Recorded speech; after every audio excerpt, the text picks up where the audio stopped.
Same spring is attached with 2 kg and 3 kg and 1 kg blocks in 3 different cases as shown in figure.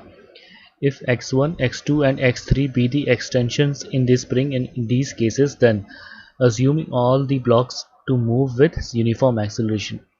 तो basically यहाँ पे ये 2 kg blocks, यहाँ पे 3 kg 2 kg block और 1 kg 2 kg block आपस में ऐसे स्ट्रिंग से अटैच्ड हैं passing through this spring force. तो स्प्रिंग फोर्स में रिस्टोरिंग फोर्स का वैल्यू जो होगा, स्प्रिंग फोर्स में रिस्टोरिंग फोर्स का वैल्यू जो होगा वो टेंशन इन स्ट्रिंग के बराबर होगा. और यहाँ पे क्या है कि ये सेटअप जो है सभी केस में यूनिफॉर्म एक्सेलरेशन ए के साथ मूव कर रहा है. ठीक है, तो हम सबसे पहले क्या करेंगे, एक जनरल इक्वेशन लिख लेते हैं तुम्हारा टेंशन का, and using that general equation of tension हम ये फाइंड आउट करेंगे कि किस केस में स्प्रिंग का जो एक्सटेंशन है वो सबसे ज़्यादा होगा. ओके, तो इस वाले केस में जैसे यहाँ पे नीचे की तरफ तुम्हारा इसका वेट काम कर रहा है यहाँ पे, तो इसको ले लेते हैं, चलो m2 मास ले लेते हैं और इसे m1 मास ले लेते हैं. तो इस पर नीचे की तरफ फोर्स काम करेगा m2g और ऊपर की तरफ इस पर फोर्स काम कर रहा है टेंशन. इस पे नीचे की तरफ तुम्हारा फोर्स काम करेगा m1g और ऊपर की तरफ फोर्स काम कर रहा है इस पे टेंशन. और ये बॉडी अगर मान लो a ऊपर की तरफ जा रहा है और ये a नीचे की तरफ जा रहा है, तो कॉमन एक्सेलरेशन का अगर हम सीधा इक्वेशन लिख लें, common acceleration will be equal to, लिख सकते हैं तुम्हारा m2 minus m1g upon m1 plus m2. ठीक है, और तुम्हारा टेंशन के इक्वेशंस अगर लिख लें, अगर सेकेंड बॉडी के लिए पहले लिख लें, तो तुम्हारा क्या हो जाएगा, m2g minus t is equal to m2 into a. इसको ले लेते हैं चलो इक्वेशन 2, और ये m1 के लिए लिख लेते हैं, तुम्हारा क्या हो जाएगा, t minus m1g is equal to m1a. ये हो गया इक्वेशन 1. तो इस इक्वेशन 1 और इक्वेशन 2 के मदद से भी अगर इसको दोनों को ऐड कर दें, t और t कैंसिल हो जाएगा और a फाइंड आउट करें तो उसका वैल्यू जो होगा सिर्फ यही आएगा. ओके, सेम यही चीज़ आएगा. तो अब ऐसा करते हैं, इक्वेशन 1 से तुम्हारा टेंशन लिख सकते हैं, t is equal to m1g plus m1a, ये लिख सकते हैं.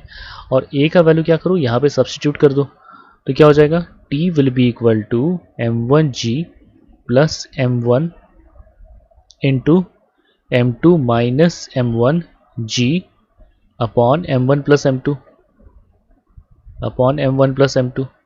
ठीक है, इसको अगर सिंप्लीफाई करने जाएं, क्या हो जाएगा, t will be equal to m1g इधर इसके साथ डिनोमिनेटर के साथ मल्टीप्लाई करते जाएंगे तो हो जाएगा तुम्हारा m1 square g plus m1 m2g plus यहाँ पे देखो m1 और यहाँ पे क्या है, m2 है, ये m2 है, तो हो जाएगा m1 m2g plus m1 m2g minus m1 square g. ठीक है, this t is equal to this thing, और डिनोमिनेटर में तुम्हारा है m1 प्लस m2. ठीक है, तो यहाँ से हम देख सकते हैं ये प्लस माइनस ये कैंसिल हुआ, और यहाँ पे ऊपर में देखो क्या रह गया, t is equal to 2 m1 m2g upon m1 plus m2.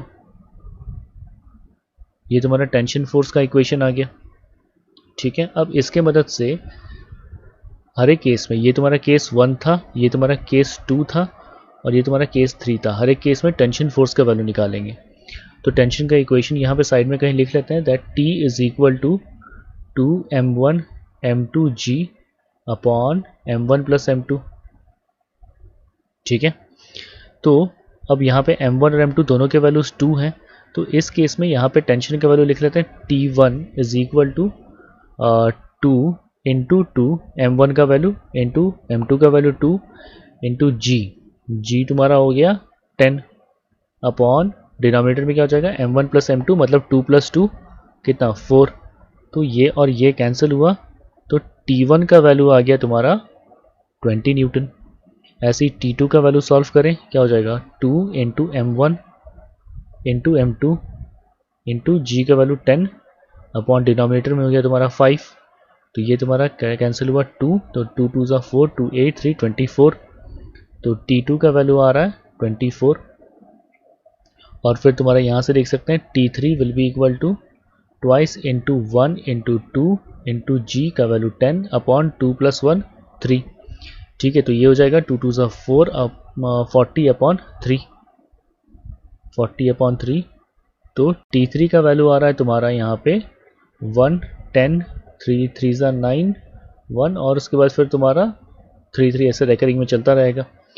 ठीक है, अब देखो टेंशन फोर्स जो किसी भी स्प्रिंग में इस डायरेक्शन में तुम्हारा T2 टेंशन है, तो इसको रिस्टोरिंग करने के लिए इस डायरेक्शन में तुम्हारा जो भी फोर्स लगेगा वो इससे बैलेंस कर रहा है।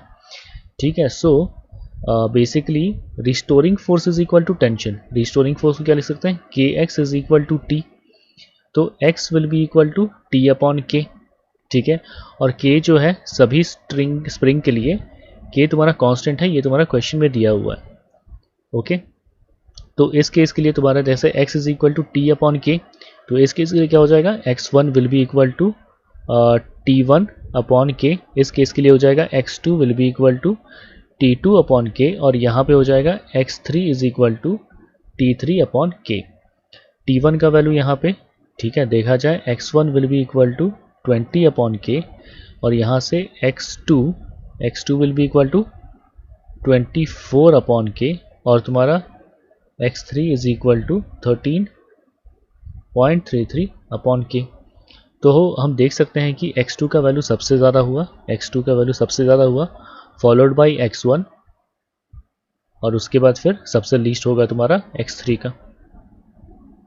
ठीक है, स्प्रिंग का एक्सटेंशन का अगर बात करें तो x2 greater than x1 greater than x3। So x2 greater than x1 greater than x3, तो option B is the correct option.